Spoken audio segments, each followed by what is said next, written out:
Vancouver's housing market has been a symbol of wealth and growth for years, drawing investors from across the world. The city's skyline, filled with towering condos and opulent townhomes, once stood as proof of its booming real estate sector. But now, a crisis is unfolding beneath the surface. Hidden foundation failures have begun to sink entire blocks, displacing thousands and leaving an uncertain future for Vancouver's housing market. This disaster is not a simple crack in the wall, it is an epic failure of construction, regulation, and planning, and it has already started to wreak havoc on homeowners, developers, and investors alike. In recent weeks, shocking reports have emerged of new residential buildings in Vancouver sinking due to undetected foundation failures. These issues are not restricted to isolated buildings, they have spread to entire neighborhoods. What seemed to be a small problem at first has turned into a widespread catastrophe, costing taxpayers and investors alike hundreds of millions of dollars. No one predicted this disaster. Experts are now scrambling to understand how such a major structural failure could go unnoticed in the city's upscale housing market. It seems that for years, foundations of some of the city's newer developments were built on unstable ground, with shoddy construction practices and inadequate regulations leading to this crisis. The first signs of trouble emerged in a luxury development in the heart of Vancouver's downtown. Homeowners began reporting cracks in their walls and floors, but it wasn't until engineers were brought in for a full inspection that the true extent of the damage became apparent. The foundations of multiple buildings were compromised, with structural engineers warning that the damage was far worse than anticipated. Entire blocks of high-end condos were sinking into the earth, and it wasn't just an issue of cosmetic damage, it was a threat to the very integrity of the buildings themselves.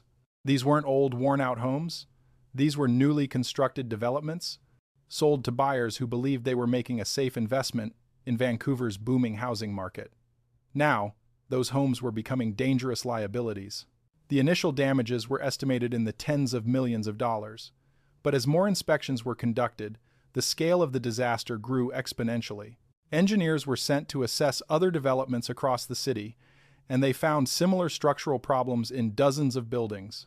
Foundations were either poorly designed or built with subpar materials, and in some cases, they had been built on unstable land that should have never been developed. The cost of repairs quickly escalated, and as more buildings began to sink, the real toll on Vancouver's economy began to take shape. Homeowners who had spent millions of dollars on their properties now faced the harsh reality of having their homes devalued, and some were left with properties deemed uninhabitable. As news of the crisis spread, the housing market in Vancouver, already facing a cooling trend, experienced a sharp decline. Homebuyers pulled out of deals, unable to justify investing in properties that could soon face the same foundation failures. Builders and developers scrambled to halt ongoing projects, fearing that they, too, would fall victim to similar issues. The government, which had long championed Vancouver's real estate boom, found itself at a loss. A city once known for its stability was now being dragged into a deep crisis, and no one seemed to have a clear solution. The financial implications of this disaster are staggering. Estimates suggest that the overall cost of repairing the damage caused by foundation failures could exceed $1 billion, a number that continues to rise as more buildings are inspected. The implications for homeowners are just as dire. Many of those who purchased homes in these new developments were lured by the promise of safety and luxury. Now, those same homeowners are facing steep repair bills, with some even having to abandon their properties altogether. Banks, seeing the risks involved, have begun pulling out of the market, tightening lending conditions, and making it harder for buyers to secure mortgages. For many, the dream of owning a home in Vancouver has turned into a nightmare. The real shock comes from the failure of regulatory bodies that were supposed to ensure these developments were safe in the first place. How could something this massive slip through the cracks? Vancouver's real estate market has been touted as one of the most carefully regulated in the world, yet these failures suggest that even the most trusted systems were vulnerable. Inspections that were supposed to catch structural problems clearly missed the mark. Developers, perhaps under pressure to meet demand, may have cut corners when it came to ensuring the quality of their builds. And now, the people of Vancouver are paying the price. What's even more concerning is that these failures are not unique to a single developer or neighborhood. Early inspections revealed that multiple high-profile developments across the city had similar structural issues. The problems are spreading faster than anticipated, and now it's clear that no area is completely safe. What started as a localized issue is now a full-scale crisis with no easy solution. Vancouver's housing market is teetering on the edge. The city's real estate prices, once some of the highest in the country, have already begun to fall. Potential buyers, unsure of which properties might be at risk, are hesitant to invest. Sellers who hope to cash out on their homes are finding themselves stuck, unable to sell at anything close to what they paid for them. The ripple effects are spreading through the city's economy. Developers are holding off on new projects, and the construction industry, which was once one of Vancouver's strongest sectors, is beginning to slow. Government officials, meanwhile, are scrambling to respond to the crisis. The Premier of British Columbia has called for an emergency meeting with real estate developers, regulators, and engineers to assess the damage and find a way forward. But the situation is dire. It's too late for many homeowners, and the damage to the economy could be long-lasting. For now, the focus is on stabilizing the housing market, but questions remain about how long it will take to rebuild trust in Vancouver's real estate sector. As the crisis continues to unfold, the question on everyone's mind is, how did this happen?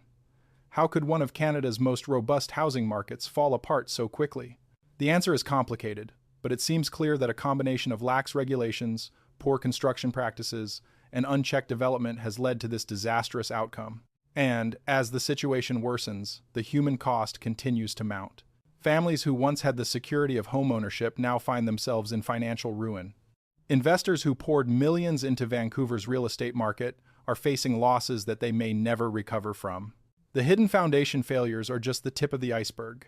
The broader implications for Vancouver's economy are still unfolding. But there is one thing that is already clear. The city's housing crisis is far from over. As more buildings begin to sink, the full scale of the damage will likely be far worse than anyone predicted. And while the government scrambles to figure out how to handle the crisis, thousands of Vancouverites are left to pick up the pieces of their shattered homes and dreams.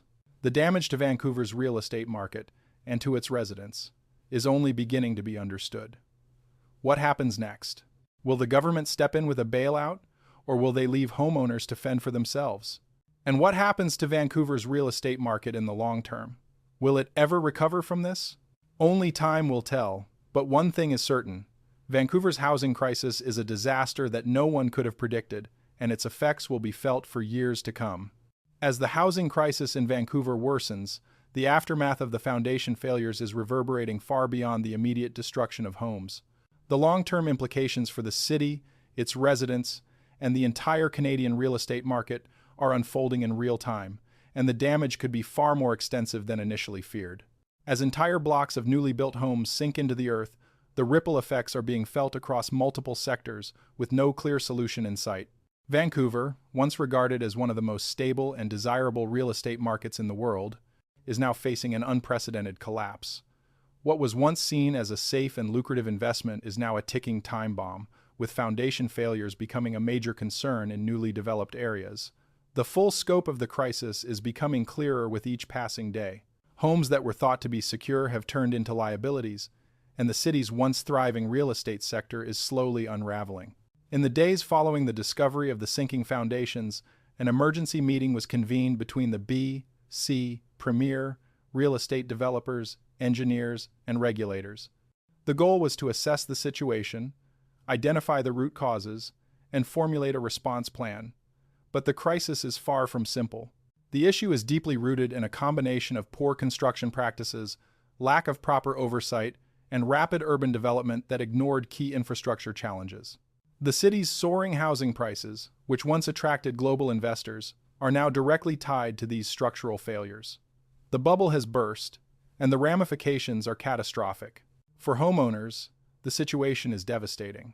Many who purchased properties in newly developed neighborhoods are now left with homes that are rapidly deteriorating. Some have already had to abandon their properties due to safety concerns. For others, the value of their homes has plummeted, making them nearly impossible to sell.